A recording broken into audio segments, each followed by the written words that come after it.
স্বাগতম প্রিয় ভিউয়ার্স, কেমন আছেন সবাই? আজ আমরা এমন একটি ফ্যান্টাসি অ্যাডভেঞ্চার মুভি নিয়ে এসেছি যা আমাদের ভাবতে বাধ্য করেছে যে কেন আমরা আজ পর্যন্ত এই মুভিটি মিস করেছি। এটি 1988 সালে মুক্তিপ্রাপ্ত একটি সিনেমা, অর্থাৎ 1988 সালে, যা lord of the rings, harry potter, হবিটের মতো সিনেমার সাথে সহজেই প্রতিযোগিতা করতে পারে, তাই কোনো ভূমিকা ছাড়াই। আসুন এই সিনেমার ভিতরে যাই, যার নাম উইলো। তাই গল্পের শুরুতে একটি ভয়েস ওভারের মাধ্যমে বলা হয়েছে যে একজন অত্যন্ত নিষ্ঠুর এবং বিপজ্জনক রানী এই দেশ শাসন করতেন। একটি ভবিষ্যৎবাণী শোনা গেল যে এই দুষ্ট রানীর খেলা শেষ হতে চলেছে, কারণ এখানে একটি শিশু জন্মগ্রহণ করবে যে তাকে শেষ করে দেবে। সেই শিশুটির হাতে একটি চিহ্ন থাকবে। রানীও এই বিষয়টি জানতে পারেন এবং সেই কারণেই তিনি প্রতিটি নবজাতক শিশুর হাতে কোনো দাগ আছে কিনা তা পরীক্ষা করতে শুরু করেন। এইভাবে ভয়েস ওভারটি বলছে যে কেবল তখনই একজন মহিলা একটি কন্যা সন্তানের জন্ম দেন। রানীর মেয়ে, যার নাম রবিন, মেয়েটির হাত পরীক্ষা করে দেখে যে তার হাতে একটি দাগ আছে। সে তৎক্ষণাৎ রানীকে এই কথা জানাতে যায় এবং এতে মেয়েটির মা খুব কাঁদতে থাকে যে এখন রানী তার সন্তানকে মেরে ফেলবে, তাই সে তার সন্তান প্রসবকারী ধাত্রীর কাছে সাহায্য চায়। ধাত্রীও বুঝতে পারে যে যদি এই দেশকে রানীর হাত থেকে বাঁচাতে হয় তাহলে মেয়েটির বেঁচে থাকা জরুরি, তাই সে শিশুটিকে নিয়ে সেখান থেকে চলে যেতে শুরু করে। কিন্তু তারপর রানী এসে পৌঁছায়। সে মাঝখানে আছে এবং ধাত্রী তার সামনে মাথা নত করে তাকে সালাম করে, কিন্তু রানী এই সময়ে তার দিকে খুব একটা মনোযোগ দেন না এবং ভিতরে চলে যান। এখন ধাত্রীও শিশুটিকে নিয়ে সেখান থেকে পালিয়ে যায়। রানী ভেতরে পৌঁছানোর সাথে সাথে প্রথমে শিশুটিকে খুঁজতে থাকে, কিন্তু সেখানে শিশুটিকে না পেয়ে সে বুঝতে পারে যে ধাত্রী অবশ্যই তাকে নিয়ে গেছে এবং তারপর সে তার শিষ্যদের নির্দেশ দেয় কুকুরগুলোকে সেই ধাত্রীর পিছনে বসিয়ে সেই শিশুটিকে হত্যা করতে এবং প্রথমে এই মহিলাকে হত্যা করতে, যে আমার সামতকে জন্ম দিয়েছে। অন্যদিকে বন্ধুরা, শিশু কন্যার সাথে সে পাহাড়, মরুভূমি এবং বনের মধ্যে এত কঠিন পথ ধরে এগিয়ে চলেছে এবং এখানে সিনেমার শিরোনাম উইলো সন্নিবেশ করে সিনেমাটি শুরু হয়। সে এই বাচ্চা মেয়েটিকে যতটা সম্ভব সেই দুষ্ট রানীর কাছ থেকে দূরে নিয়ে যেতে চায়, তাই সে দিনরাত হেঁটে একটা জায়গায় পৌঁছায়, কিন্তু কুকুরের ঘেউ ঘেউ শব্দ ভেসে আসে। এগুলো রানীর কুকুর, যারা দেখতে খুবই ভয়ঙ্কর এবং অনেক বড়। তার আগে সে ওই মেয়ের কাছে যায়। কেউ কিছু করলে ধাত্রী ঘাসের বিছানা তৈরি করে, মেয়েটিকে নদীতে ভাসিয়ে দেয় এবং ধাত্রী নিজেই নিজেকে কুকুরের কাছে সমর্পণ করে। অনেকক্ষণ জলে ভেসে থাকার পর মেয়েটি তীরে পৌঁছায়। সেখানে বামনের দুটি বাচ্চা খেলছে।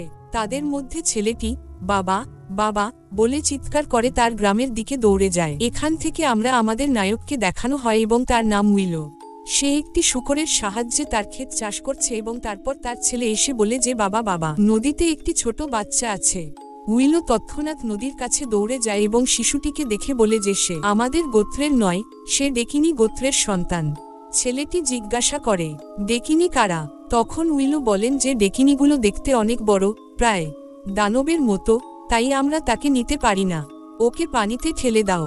কিন্তু ছেলেটি বলে, বাবা পাগল হো না, ও তো ছোট বাচ্চা। তারপর কেউ একজন উইলোকে ডাকে। তারপর সে বলে, ঠিক আছে, আমি গিয়ে দেখব কে ডাকছে, কিন্তু ততক্ষণ পর্যন্ত এই বাচ্চাটিকে স্পর্শ করো না। উইলো আবার মাঠে আসে এবং জানতে পারে যে যে লোকটি তাকে ধার দিয়েছিল সে এসেছে। তার নাম বেন। সে বলে যে আমার টাকা ফেরত দিচ্ছ না কেন? কিন্তু সে কিভাবে জমিতে বপনের জন্য বীজ এনেছে। উইলো বলে যে আমি আর আমার স্ত্রী মিলে বন থেকে এগুলো সংগ্রহ করেছিলাম। এদিকে বাচ্চাদের কণ্ঠস্বর শুনে উইলোর স্ত্রী নদীর দিকে দৌড়ে যায়।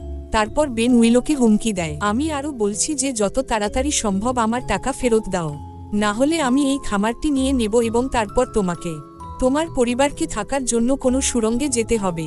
তাই সে চলে যাওয়ার পর উইলো নদীর ধারে যায় এবং সেখানে তার স্ত্রী সেই মেয়েটিকে তুলে নিয়েছে এবং সেও তাকে আদর করছে। উইলো তাকে তিরস্কার করে, কিন্তু সে বলে যে তুমি বোকা, তুমি মেয়েটিকে ভয় পাও। এই বলে সে মেয়েটিকে তুলে নিয়ে বাড়িতে নিয়ে আসে। উইলো বলেন যে আপাতত আমরা এটি নিয়ে কথা বলবো না, আমি পঞ্চায়েতকে বলবো না, অন্যথায় তারা গ্রামে এই বিপজ্জনক বাচ্চা আনার জন্য আমাকে শাস্তি দেবে। তার উপরে আগামীকাল গ্রামে একটি বড় মেলা হতে চলেছে যেখানে গ্রাম প্রধান তার সহকারী নির্বাচন করবেন। যদি আমিও সেই পদ জিততে পারি তাহলে আমরা খুশি হব।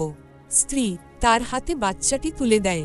প্রথমে উইলো বাচ্চাটিকে পছন্দ করে না, কিন্তু যখনই সে এটিকে ধরে তখনই সে এটিকে খুব সুন্দর মনে করে। পরের দিন সব বামুনরা মেলায় অনেক মজা করছে। যদি উইলো কোন নাটক দেখায়। সবাই হাততালি দেয়, নিষেধাজ্ঞাও আসে। আর সে বলে এটাও কি এক ধরনের নাটক, তোমরা কি সবাইকে বোকা বানাচ্ছ? এদিকে উইলো একটি শূকরকে অদৃশ্য করার চেষ্টা করে, কিন্তু শূকরটি তার কথা শোনে না।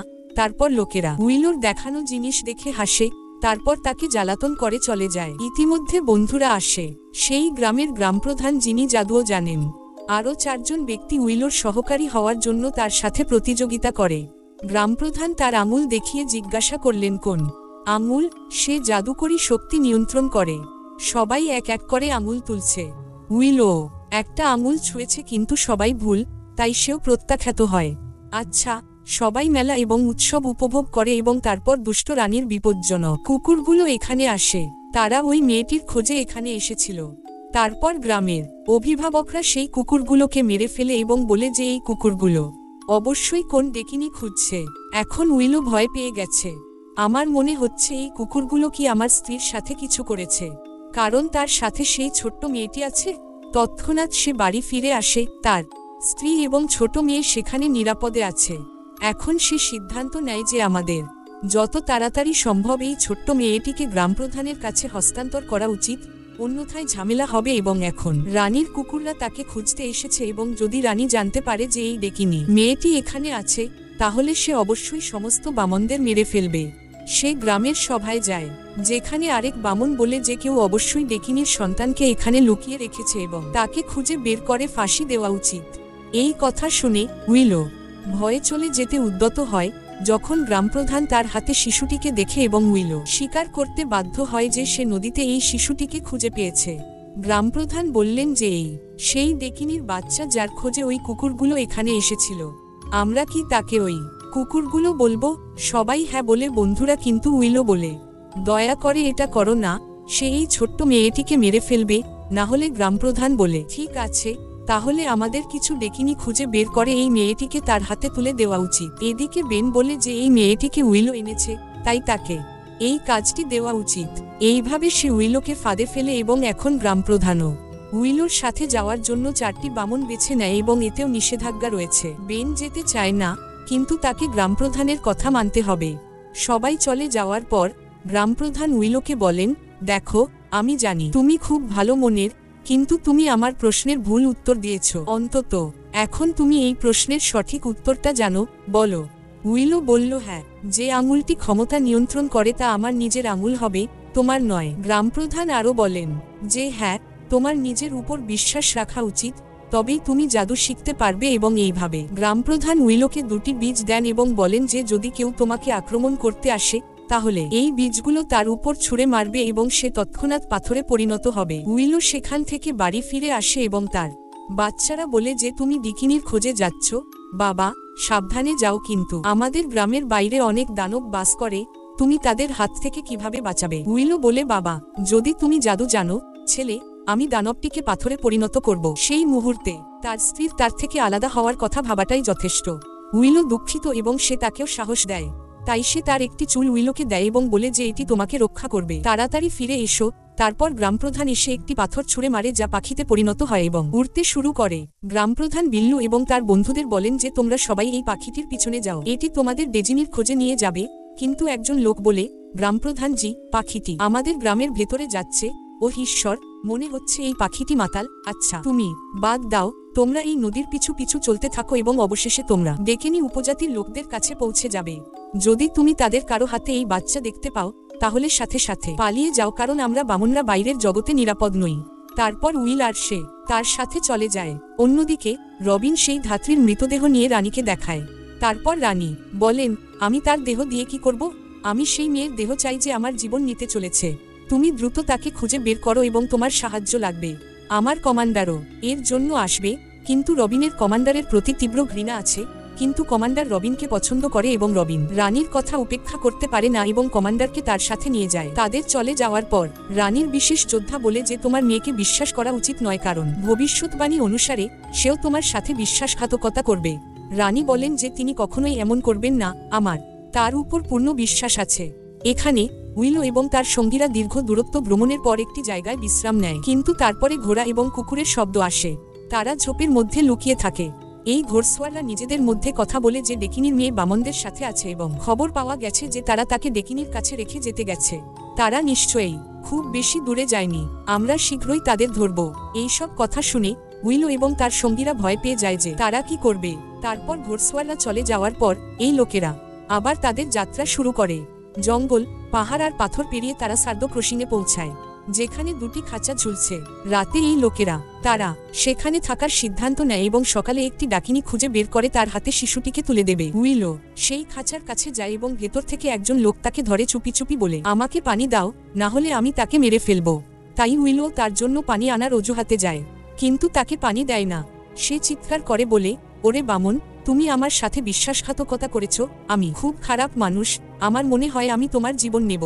উইলোর সঙ্গী বলে যে সে দেখতে হুবহু ডাকিনের মতো, আমরা কেন মেয়েটিকে তার হাতে তুলে দিই না এবং আমাদের বাড়িতে ফিরে যাই না।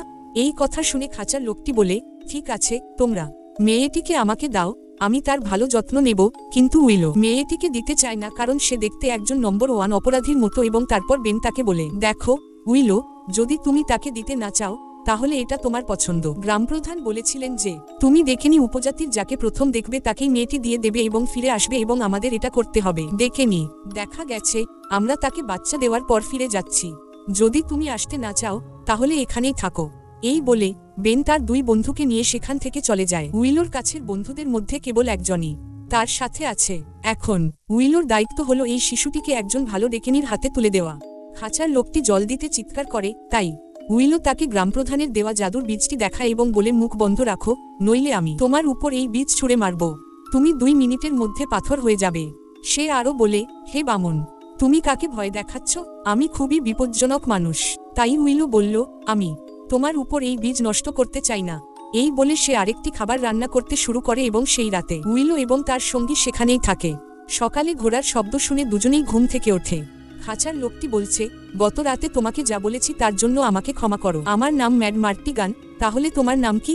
উইলোর সঙ্গী তার নাম বলার পর ম্যাড মার্টিগানের কাছে যায়, কিন্তু উইলো তাকে থামায় যে সে একজন বিপজ্জনক মানুষ বলে মনে হচ্ছে, থামো, তাকে বিশ্বাস করো না। ইতিমধ্যে আরেকটি ঘোড়া দ্রুত আসে, তাই উইলো তাকে থামানোর চেষ্টা করে, কিন্তু সে থামে না। তারপর ম্যাড মার্টিগান বলে যে আমার মনে হয় এখানে যুদ্ধ হতে চলেছে। তারপর উইলো জিজ্ঞাসা করে যে তুমি নিজে কি একজন সৈনিক? তারপর সে বলে, হ্যাঁ, এই পৃথিবীতে কেউ তরবারি চালানোর ক্ষেত্রে আমার সাথে প্রতিযোগিতা করতে পারবে না, আমাকে কিছু জল দাও দোস্ত। তারপর উইলো তাকে জল দিতে যায় এবং তারপর সে দেখতে পায় দূরে একটি বিশাল সেনাবাহিনী আসছে এবং আতঙ্কিত হয়ে সে জল ফেলে দেয়। আমি কিছু জল দিয়েছি বলে সেও জল ফেলে দেয়। সে তার ভেজা হাত চাটতে শুরু করে।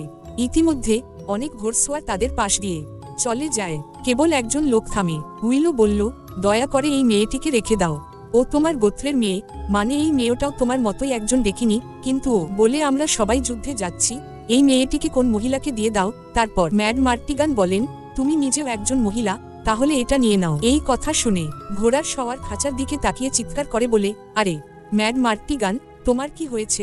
তুমি কি আবার আমাকে খাঁচায় ঢুকিয়ে দিলে? ওহ, এবার তুমি কি ভুল করেছো? আর এখানে প্রকাশ পেয়েছে যে ওরা দুজনেই একে অপরকে খুব ভালো করে চেনে, আর ম্যাড মার্টিগান কিছু একটা ভুল আছে, সে এটা করেই চলেছে, যার ফলে সে এভাবে খাঁচায় বন্দী। ম্যাড মার্টিগান বলছেন, আমাকে বাইরে নিয়ে যাও দোস্ত। তারপর ঘোড়সওয়ার বলে যে রানীর অত্যাচার দিন দিন বেড়েই চলেছে, আমরা তার জন্য লড়ছি। এই বলে সে চলে যায়, কিন্তু এখন উইলো নিশ্চিত যে ম্যাড মার্টিগান সত্যিই একজন সৈনিক। সে বলে যে আমি একজন ভালো মানুষ, কিন্তু কেউ আমার বিরুদ্ধে ষড়যন্ত্র করে আমাকে এই খাঁচায় বন্দী করে রেখেছে। তারপর উইলোর সঙ্গীও তাকে বিশ্বাস করে এবং উইলো মনে করে যে সে একজন ভালো মানুষ, তাই সে খাঁচা খুলে দেয়। ম্যাড মার্টিগান সে খুব খুশি হয়ে উইলোর সঙ্গীকে তুলে নেয় এবং তাকে ধন্যবাদ জানায়, বলে যে তোমরা আমাকে বাঁচিয়েছ, তাই আমি এই মেয়েটিকে আমার নিজের সন্তানের মতো করে বড় করব। উইলো বলল, ঠিক আছে, কিন্তু ওর ভালো যত্ন নিও। ম্যাড মার্টিগান আরও বলেন যে আমি অনেক মেয়েকে চিনি, তারা সবাই মিলে তাকে সাহায্য করবে, তুমি বাচ্চাটির ভালো যত্ন নিবে, নিশ্চিন্তে থাকো। এই বলে দুজনেই শান্তিতে তাদের গ্রামের দিকে রওনা দেয়, কিন্তু হঠাৎ একটি পাখি উপরে উড়ে যায় এবং একটি মেয়ের কণ্ঠস্বরও শোনা যায়। তারা দেখতে পায় যে পাখিটি বাচ্চাটিকে বহন করছে এবং সেই পাখির উপরে ব্রনি উপজাতির একটি বামন বসে আছে। উইলো নিজেকে অভিশাপ দিতে শুরু করে যে সে ম্যাড মার্টিগানকে বিশ্বাস করে অনেক বড় ভুল করেছে। দেখো, সে বাচ্চাটাকে কোথাও ফেলে গেছে আর এই ব্রনি তাকে নিয়ে যাচ্ছে। তারপর তারা সেই পাখিটিকে তাড়া করতে শুরু করে। পথে অনেক ব্রনি তাদের আক্রমণ করে এবং উইলো তাদের ফাঁদে আটকা পড়ে। সেই রাতে যখন উইলোর জ্ঞান ফিরে আসে, সে দেখতে পায় যে ব্রণীরা তাকে বেঁধে রেখেছে। আকাশ থেকে একটা জোরে আওয়াজ আসে, ওদের আমার কাছে নিয়ে এসো। তারপর একজন পরী পৃথিবীতে নেমে আসেন এবং ইনি হলেন ব্রণীদের নেত্রী। সে বলল, তোমার সাথে দেখা করে খুব খুশি হলাম। তুমি আমার নাম কিভাবে জানো? সে বলল, আমি সেই ছোট্ট বাচ্চাটা। ইলোরা তো বলেছিল, কিন্তু একটা ছোট বাচ্চা কিভাবে কথা বলতে পারে? তারপর পরী বলে যে সে কোন সাধারণ শিশু নয়, তাকে এই পৃথিবীতে পাঠানো হয়েছে এক বিশেষ উদ্দেশ্যে। সে তোমাকে তার গার্ডিয়ান এঞ্জেল হিসেবে বেছে নিয়েছে কারণ সে তোমাকে খুব পছন্দ করে। তারপর সে উইলোকে একটি জাদুর কাঠি দেয় এবং বলে যে তুমি ইলোরাকে নিয়ে দ্বীপে যাও যেখানে এই কাঠি তোমাকে পথ দেখাবে। ওখানে একটা ডাইনি আছে, সে তোমাকে বলে দেবে ইলোরাকে কোথায় নিয়ে যেতে হবে। এই বলে সে অদৃশ্য হয়ে যায়। পরী আর আপাতত উইলো এখান থেকে। পরের দিন উইলো তার সঙ্গীকে গ্রামে ফিরে যেতে বলে এবং আমার স্ত্রী বাচ্চাদের বলে দিও যে আমি ঠিক আছি, আমাকে ইলোরাকে সঠিক জায়গায় নিয়ে যেতে হবে। তাদের বলো যে তার সঙ্গী বলেছে না, আমিও তোমাদের সাথে যাব। কিন্তু উইলো বলে না, সামনে অনেক বিপদ হবে, আমি চাই তুমি অন্তত গ্রামে ফিরে যাও এবং সবাইকে বলো যে এখান পর্যন্ত যাত্রা ঠিক ছিল এবং আমি একেবারে নিরাপদ। তার সঙ্গী দুঃখ পায় কিন্তু কি করবে, তাকে উইলোর পরামর্শে রাজি হতে হবে এবং ফিরে যেতে হবে। বিলোর পরবর্তী যাত্রায় তার সাথে থাকবেন দুই ব্রণী। উইলোর জাদুর কাঠি দেখে ব্রণীরা ভয় পায় যে যদি তারা এটিকে সোজা করে ধরে, যদি এটি এখানে সেখানে ঝাঁকুনি দেয়, তাহলে কে জানে কি ধরনের জাদু ঘটবে। তারপর পথে উইলো একটি বারে যায় যেখানে সে হয়তো ইলোরার জন্য দুধ কিনতে পারে, কিন্তু সেখানে মদ ছাড়া আর কিছুই পাওয়া যায় না। সবাই মদ্যপান করছে কিন্তু উইলো সবার কাছে জিজ্ঞাসা করতে শুরু করে যে এই দরিদ্র মেয়েটির জন্য কারো কোন সাহায্য আছে কিনা, কিছু দুধ থাকবে। কিন্তু তারা উইলোর উপর জিনিসপত্র ছুঁড়ে মারতে শুরু করে এবং বলে চুপচাপ চলে যাও, না হলে তারা তৎক্ষণাৎ তোমাকে ভাজা করে সাইড ডিশ বানিয়ে দেবে। উইলো ভয়ে ঘরে লুকিয়ে থাকে। একজন ব্রণী অন্যজনকে বলে যে বন্ধু, আমি ওই পাউডারটা চাই। আসলে বন্ধুরা, এটি একটি রোমান্টিক পাউডার, অর্থাৎ যার উপরে পড়ে সে তার উপরে বেশি আকর্ষিত হয়। উইলোর উপর পড়ে এবং সেই সময় সে একটি বিড়ালকে দেখে এবং বিড়ালের প্রেমে পড়ে যায়, কিন্তু বিড়ালটি তাদের দেখে চিৎকার করে এবং এই লোকেরা ভয়ে পড়ে যায়। যোদ্ধারা উইলোকে আক্রমণ করতে আসে কিন্তু ইলোরাকে বাঁচাতে উইলো একপাশে সরে যায় এবং অন্য ঘরে চলে যায় এবং সেই ঘরে ম্যাড মার্টিগান থাকে যিনি একজন মহিলার ছদ্মবেশে থাকেন। সে জিজ্ঞেস করে, ওরে বামন, তুমি এখানে কিভাবে এলে? উইলো তাকে চিৎকার করে বলে যে তুমি একজন নম্বর 1 প্রতারক হয়ে গেছো, বোকা। ইতিমধ্যে একজন মহিলা এসে বলেন, শোনো ওয়ে ম্যাড মার্টিগান, তাড়াতাড়ি চলে যাও এখান থেকে, আমার স্বামী এসেছে। ম্যাড মার্টিগান বলে, কিছু মনে করো না প্রিয়তমা, আমি তার জন্যই এই গেটআপটি পরেছি। এবং এই কথা বলে সে নিজেকে চাদর দিয়ে ঢেকে ফেলে। ইতিমধ্যে সেই মহিলার শক্তিশালী স্বামী সেখানে এসে জিজ্ঞাসা করে, তোমার লোফার বন্ধু কোথায়? তার স্ত্রী বলে, এখানে কেউ নেই, সে আমার দূর সম্পর্কের চাচাতো বোন, গ্রাম থেকে এসেছে, সে শীঘ্রই চলে যাবে। কিন্তু মহিলার স্বামী ম্যাড মার্টিগানকে তাকে একজন মহিলা ভেবে ভুল করে। সে তার কাছে আসে এবং তার দিকে খারাপ দৃষ্টিতে তাকায়। ম্যাড মার্টিগান দ্রুত ইলোরাকে তুলে নিয়ে বলে, দেখো আমাকে ফিরে যেতে হবে এবং বলে অন্য কোন সময় দেখা হবে। সে চলে যেতে চলেছে, এমন সময় হঠাৎ রবিন এসে বলে, আমরা একটি ডেকেনি মেয়ে খুঁজছি, সবাই আমাদের তোমাদের সন্তানদের দেখাও। যখন সে ম্যাড মার্টিগানের কাছে আসে তখন উইলো এসে মাঝখানে দাঁড়িয়ে বলে, না, তুমি এই বাচ্চাটিকে আটকাতে পারবে না। কিন্তু রবিন তাকে একটা লাথি মারে আর সে বাতাসে উড়ে গিয়ে পড়ে যায়। তারপর ম্যাড মার্টিগান রবিনকে বলে যে তুমি সত্যি খুব সুন্দর। কিন্তু রবিন বলে যে তুমি খুব শক্তিশালী দেখাচ্ছ এবং সে তার চাদর সরিয়ে বলে যে ও তুমি একজন পুরুষ এবং নারীর পোশাক পরে সবাইকে ধোঁকা দিচ্ছ। বন্ধুরা, এটা দেখে মহিলার স্বামী রেগে যায় যে তুমি আমার স্ত্রীর বন্ধু, আমি তোমাকে ছেড়ে ছাড়ব না। আক্রমণ করতে আসে কিন্তু ম্যাড মার্টিগান ইলোরাকে তুলে নিয়ে একটি গাড়িতে উঠে পালিয়ে যায়। উইলো দ্রুত দৌড়ায় এবং গাড়ির ভেতরে লাফ দেয় এবং রবিনের লোকেরা পিছন থেকে তাদের অনুসরণ করে। দুজনের মধ্যে তীব্র লড়াই হয় এবং এখানেই প্রকাশ পায় যে ম্যাড মার্টিগান সত্যিই একজন দক্ষ সৈনিক। সে সকলের উপর নির্মমভাবে আক্রমণ করে। অবশেষে তারা রবিনের দল থেকে পালিয়ে যায়। তারপর উইলো ইলোরাকে তুলে নেয় এবং ম্যাড মার্টিগানকে সে ধমক দেয় যে তুমি যদি এত জোরে গাড়ি চালাও তাহলে মেয়েটির কিছু একটা হবে। ম্যাড মার্টিগান বলে, আমি যদি গরুর গাড়ির মতো ধীরে চালাতাম তাহলে সবাই প্রাণ হারাতো। বুঝতেই পারছো, আমি এই ইলোরাকে বাঁচিয়েছি। এই বলে সে ঘোড়াটিকে অন্য দিকে পাঠায় এবং দুজনেই এক জায়গায় লুকিয়ে থাকে। তারপর রবিনের লোকেরা ঘোড়ার গাড়িটিকে তাড়া করে এবং এই লোকেরা অন্য দিকে চলে যায়। ম্যাড মার্টিগান এগিয়ে যা ইলোরা কাঁদতে শুরু করে। উইলো বলে, ম্যাড মার্টিগানের জন্য কেঁদো না, আমাদের তাকে দরকার নেই। কিন্তু ইলোরা কান্না থামায় না। তাই উইলো বলে, ঠিক আছে ঠিক আছে, আমি গিয়ে তার সাথে কথা বলবো। তারপর সে ম্যাড মার্টিগানকে থামিয়ে বলে, আমার তোমার সাহায্য দরকার, আমাকে একটি দ্বীপে বসবাসকারী ডাইনির সাথে দেখা করতে হবে। ম্যাড মার্টিগান বলেন, কিছুক্ষণ আগে তুমি আমাকে গালি দিচ্ছিলে আর এখন আমার সাহায্যের দরকার কেন? তার উপর তুমি খুব পাগল মার্টিগানো ইলোরার মুখের দিকে তাকায় এবং সে মিষ্টি করে হাসে, যা দেখে সেও রাজি হয়। ওরা দুজনেই এখান থেকে দ্বীপের দিকে এগিয়ে যায়। দ্বীপে যাওয়ার পথে রাত হয়ে গেছে, তাই তারা একটা জায়গায় থামে। ম্যাড মার্টিগান বিড়বিড় করে বলে, সে কত সুন্দর ছিল। উইলো বলে, তুমি রবিনের কথা বলছো? ম্যাডের কোন উত্তর দেয় না এবং ঘুমিয়ে পড়ে। এখন উইলো সেই জাদুর কাঠিটি পরীক্ষা করতে চায় এবং মনে করে যে আমাকে গাছে উঠতে হবে। পরের সেকেন্ডে সেই গাছে, যার মানে এই জাদুর কাঠিটি সত্যিই কাজ করে। পরের দিনও এই লোকেরা অনেক দূর ভ্রমণ করে এবং অবশেষে সেই দ্বীপটি দেখতে পায়। সেখানে পৌঁছানোর জন্য একটি ছোট নৌকাও আছে, যা উইলো ঠিক করে। ম্যাড মার্টিগান ইলোরার দিকে তাকিয়ে বলে, তুমি খুব সুন্দর সোনা, আমি তোমাকে এখানে নিয়ে এনেছি। আমাকে নিরাপদ স্থানে নিয়ে যাওয়ার প্রতিশ্রুতি দিয়েছিলাম, যা আমি পূরণ করেছি। সে চলে যেতে করে, তারপর উইলো তাকে থামিয়ে ধন্যবাদ জানায়। ম্যাড মার্টিগান হাসতে হাসতে চলে যায়। সেখান থেকে উইলো ইলোরা নিয়ে যায় এবং সেই নৌকায় করে দ্বীপের দিকে রওনা দেয়। যখন তারা সেই দ্বীপে পৌঁছায়, সেখানে কোন ডাইনি নেই, কিন্তু মানুষের কঙ্কাল পড়ে আছে। তারপর একটা ইঁদুর এসে বলে, তুমি কে? এখান থেকে চলে যাও।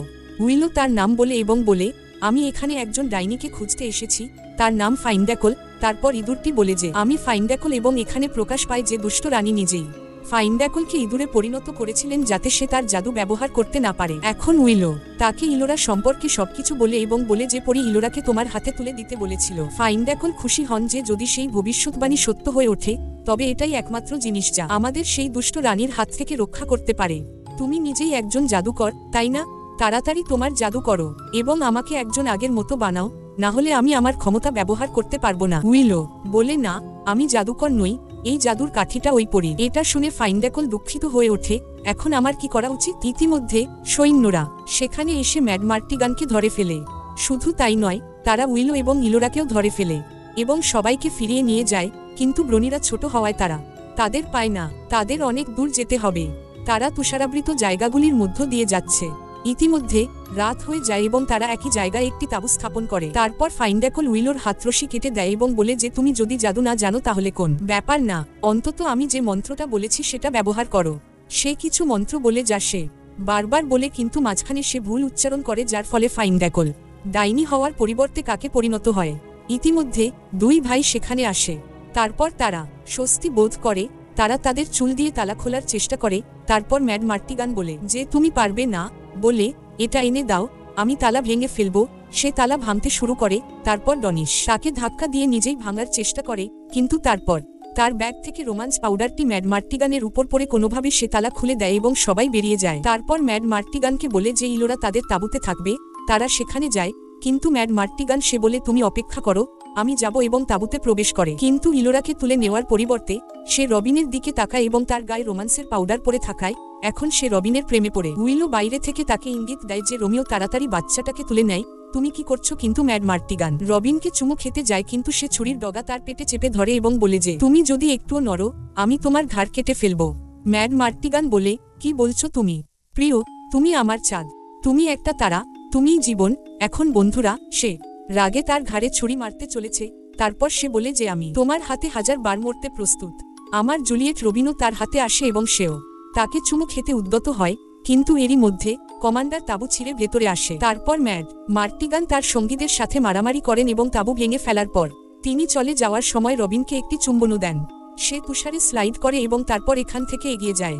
ম্যাড মার্টিগান চুম্বনের পর রবিনও কিছুটা মার্টিগানকে পছন্দ করতে শুরু করেছে। তারা তুষারে পিছলে পড়ে একটি শিবিরে পৌঁছায়, যেখানে ম্যাড মার্টিগানের সাথে সৈন্যরা রয়েছে। তারা মার্টিগানকে দেখে হতবাক হয়ে যায় এবং তারপর জিজ্ঞাসা করে, তুমি কিভাবে সেই খাঁচা থেকে পালাতে পেরেছ? তারপর মার্টিগান তাদের পুরো ঘটনাটি খুলে বলে। ইতিমধ্যে রানীর লোকেরা আসে এবং তারপর মার্টিগানের সমস্ত বন্ধুরা মিলে ইলোরাকে লুকিয়ে রাখে, যার কারণে রানীর লোকেরা ইলোরাকে সেখানে তাকে না পেয়ে তারা চলে যেতে চলেছে। কিন্তু রবিন মনে করে যে মেয়েটি অর্থাৎ ইলোরা অবশ্যই এখানে আছে। সে তাকে খুঁজতে শুরু করে এবং ম্যাড মার্টিগান দ্রুত তার ঘাড়ে ছুরি রাখে। তারপর কমান্ডার তাকে বাঁচাতে আসে। তারপর ম্যাড মার্টিগান বলে সরে যেতে, না হলে তার ঘাড় কেটে ফেলতে সময় লাগবে না, এবং এই অজুহাতে তারা পালিয়ে যায়। এখন তাদের অ্যাসলিন নামক জায়গায় যেতে হবে, কারণ ফাইন্ডাকল তাদের ইলোরাকে সেখানে নিয়ে যেতে বলেছিল। পথে রবিনের সাথে মার্টিগানের কথা হয়। সে জিজ্ঞেস করে, কেন তুমি আমাকে জড়িয়ে ধরে আছো? এটা কি এই কারণে যে আমি তোমার চাঁদ, আমি তোমার তারা? ম্যাড বলে, এটা এমন নয়, এবং সে রেগে যায়। তাহলে তুমি আমাকে যা বলেছিলে সব কি মিথ্যা ছিল? তুমি তো বলেছিলে যে আমি তোমার জীবন। ম্যাড বলে, আমি খুব বেশি মাতাল ছিলাম, হয়তো সেজন্যই আমি তোকে আবোল তাবোল বলেছি। রবিনও রাগে তাকে আঘাত করে পালিয়ে যায়, কিন্তু ম্যাট তাকে ধরে ফেলে এবং তার চোখের দিকে তাকিয়ে বলে যে তুমি আমার থেকে পালিয়ে যেতে পারবো না। বন্ধুরা, কাক অর্থাৎ ফাইন্ডাকল এসে বলে যে রানীর লোকেরা এই দিকে আসছে। ম্যাড মার্টিগান কোনোভাবে রবিনকে তার সাথে নিয়ে যেতে চায়, কিন্তু রবিন আসে না। এখন ম্যাড এবং উইলো আবার সেখান থেকে পালিয়ে যায়। শীঘ্রই তারা আসলিং নামক একটি জায়গায় পৌঁছায়, যেখানে একটি বড় প্রাসাদ আছে, কিন্তু ভেতরে সবকিছু পাথরের তৈরি। মার্টিগান চিন্তিত হয়ে পড়ে যে এখানে কেউ নেই। শীঘ্রই রানীর লোকেরাও আসবে এবং ইলোরাকে নিয়ে যাওয়া হবে। ওরা আমাদের ধরে নিয়ে যাবে এবং মেরে ফেলবে। কিছু একটা করতে হবে। এভাবে কথা বলার সময় সে কোন প্রাণীর গোবরের উপর পা রাখে এবং এটি কোন ট্রোলের গোবর। এটা খুবই বিপজ্জনক জায়গা। ট্রোল বন্ধুরা এক ধরনের ম্যাজিক্যাল প্রাণী। এদিকে ম্যাট ভেতরে গিয়ে দেখে যে সেখানে অনেক অস্ত্র আছে এবং সেখানে একটি সৈনিক স্যুটও আছে, যা দেখে ম্যাট খুব খুশি হয়ে বলে, চলো, আমার কাজ এখানেই শেষ। ফাইন্ডাকল আবার উইলোর কাছ থেকে সেই মন্ত্রটি উচ্চারণ করে। সে ডাইনি হতে চায়, কিন্তু উইলো এখনো ঠিকমতো তা বলতে পারছে না। ইতিমধ্যে রানীর লোকেরা এসে পৌঁছায়। এদিকে ভুল মন্ত্র উচ্চারণের কারণে ফাইন্ডাকল, যেটি ছিল একটি কাক, এখন একটি ছাগলের হয়ে যায় এবং তার জীবন বাঁচাতে পালিয়ে যায়। এই লোকেরা দ্রুত দরজা বন্ধ করে দেয় এবং উপর থেকে আক্রমণ শুরু করে। এখন ম্যাড মার্টিগান, যে একজন সৈনিক বন্ধু, সে বিভিন্ন ধরনের ফাঁদ পাতে যাতে রানীর লোকেরা তার পাতা ফাঁদে পড়ে। এখন রানীর লোকেরা গাছভেদ করে ভেতরে প্রবেশ করার চেষ্টা করছে। তারা উইলোর দিকে দৌড়ায় এবং সেখানে একটি ট্রোল আসে। এই সেই প্রাণী যার গোবর সেখানে পড়েছিল। এটি উইলোকে আক্রমণ করে। উইলো তাড়াহুড়ো করে, তার জাদুর কাঠি ব্যবহার করে, কিন্তু ভুল মন্ত্র বলে, যার ফলে ট্রোলটি একটি ডিমে পরিণত হয় এবং এর ভেতর থেকে একটি 2 মাথাওয়ালা প্রাণী বেরিয়ে আসে। তারপর উইলো সেটাকে পানিতে ফেলে দেয়। ইতিমধ্যে রানী তার হাতে দরজা ভেঙে ভেতরে আসে। ম্যাট তাদের আক্রমণ করে। সে ক্রমাগত তীর ছুঁড়তে থাকে। ইতিমধ্যে পেছনে থেকে একটি ড্রাগন উঠে আসে। উইলো যে প্রাণীটিকে পানিতে ঠেলে দিয়েছিল, সেই একই প্রাণীটি এখন ড্রাগনের আকারে ফিরে এসেছে। এটা দেখে সবাই দাঁড়িয়ে গেল। ম্যাট ভাবে, বাহ, সবাই আমার ভয় পালাচ্ছে। কিন্তু যখন সে ঘুরে দাঁড়ায়, ড্রাগনটিকে দেখে তার অবস্থাও খারাপ হয়ে যায়। কিন্তু তাদের লড়াই চলতেই থাকে। একদিকে উইলো এবং ম্যাট তাদের সাথে লড়াই করছে, অন্যদিকে ড্রাগন আগুন ছুড়ে অন্যান্য সৈন্যদের ধ্বংস করছে। ম্যাটকে মার্টিগান এত ভালোভাবে লড়াই করতে দেখে রবিন তার প্রতি আকৃষ্ট হয়ে যায়। সে ম্যাটের কাছে গিয়ে তাকে তুলে নিয়ে সরাসরি চুমু খায়। ইতিমধ্যে উইলো ড্রাগনটিকে ছুরিকাঘাত করেছিল, যার ফলে সে আগুন ছিটিয়ে দিতে পারছিল না এবং কিছুক্ষণ পরে সে ফেটে মারা যায়। ইতিমধ্যে ম্যাডরের বন্ধুরা তাকে সাহায্য করতে আসছে। তাদের ব্যাগে ছোট ছোট ব্রনি আছে। তারা সবাই একসাথে রানীর লোকদের বিরুদ্ধে লড়াই করে। ইতিমধ্যে কমান্ডার উইলোর কাছ থেকে মেয়েটিকে ছিনিয়ে নিয়ে সেখান থেকে পালিয়ে যায়। উইলো ও ইলোরাকে কিভাবে বাঁচানো যায় তা নিয়ে চিন্তিত, তাই ম্যাড তাকে সান্ত্বনা দেয় যে চিন্তা করো না, এখন আমাদের এত সৈন্য আছে, আমরা অবশ্যই ইলোরাকে বাঁচাতে পারবো। এখানে সেনাপতি রানীর প্রাসাদে পৌঁছান। এই লোকেরাও একে একে তাকে অনুসরণ করে, কিন্তু এখন সমস্যা হলো এত উঁচু প্রাচীরের ওপারে যাওয়া খুব কঠিন হবে। এখানে সেনাপতি ইলোরাকে রানীর হাতে তুলে দেন এবং তিনি খুব খুশি হন, কিন্তু যখন তিনি জানতে পারেন যে তার নিজের মেয়ে মানে রবিন মার্টিগান সাথে যোগ দেয়, তখন সে হতবাক হয়ে যায় এবং এখানে সে সেই মন্ত্রীকে দেখায় যে শুরুতেই রানীকে বলেছিল যে তার মেয়েও প্রতারক হয়ে উঠবে। তাকে বিশ্বাস করো না। বাইরে উইলোর দলকে দেখে রানী প্রথমে হেসে ফেলেন। মার্টিগান বলল, ইলোরাকে আমাদের হাতে তুলে দাও। রানী বললেন যে তোমরা নিজেরাই শূকর হয়ে যাবে। এই বাচ্চাটাকে দিয়ে তুমি কি করবে? এই বলে সে সবাইকে শূকরে পরিণত করার মন্ত্রটি উচ্চারণ করতে শুরু করে।